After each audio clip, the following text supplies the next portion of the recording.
Hello, everyone. Let's see more useful everyday English idioms with me. We're gonna, same as usual,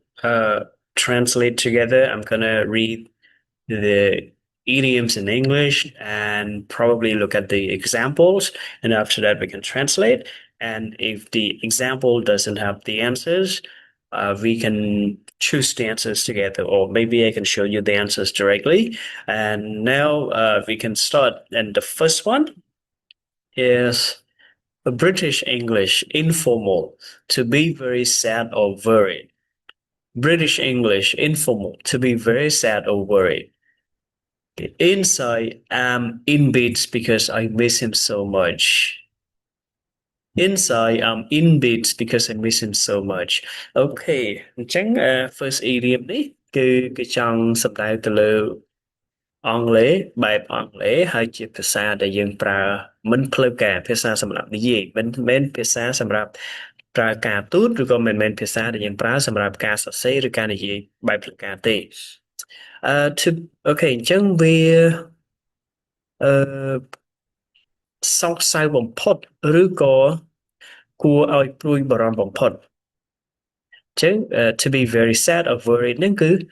សោកសៅបំផុតឬក៏គួរឲ្យព្រួយបារម្ភបំផុតខាងក្នុង inside ណាខាងក្នុង I'm in bits អញ្ចឹងបើថាខ្ញុំ be in bit នេះ be in bits ប្រែថាទុក្ខសោកសោកសៅឬក៏ព្រួយបារម្ភបំផុតដោយសារតែខ្ញុំនឹកគាត់ខ្លាំងណាស់អូសោកសៅខាងក្នុងខ្ញុំនេះវាក្រៀមក្រំស្វិតសពូនអស់ហើយដោយសារតែខ្ញុំនឹកគាត់ខ្លាំងណាស់ so the answer is be in bits and uh the second one is the informal, disapproving behavior or ideas that are typical of a particular group, type of a person or activity. Okay, let me read one more time. Informal, disapproving behavior or ideas that are typical of a particular group, type of person or activity. Okay អញ្ចឹងខ្ញុំសូមបកប្រែសិនណាមុននឹងយើងចូលទៅឧទាហរណ៍ភាសាមិនផ្លូវការហើយក៏យើងប្រើវាជាលក្ខណៈមិនយល់ស្របទៅនឹងអ្វីមួយឬក៏មិនសប្បាយចិត្តទៅនឹងអ្វីមួយគឺថាអត្តចរិតអកប្បកិរិយាឬហ្នឹងហើយអកប្បកិរិយាកិរិយាមារយាទហ្នឹងណាអ្វីដែលយើងធ្វើចេញហ្នឹងគឺកិរិយាមារយាទអកប្បកិរិយាហ្នឹងឬក៏ជាគំនិតដែលវាជារឿងសាមញ្ញដែលវាជារឿងធម្មតានៃមនុស្សមួយក្រុម a particular group មនុស្សមួយក្រុមឬក៏ប្រភេទនៃមនុស្សម្នាក់ឬក៏សកម្មភាពម្នាក់គេចង់និយាយថាចេះ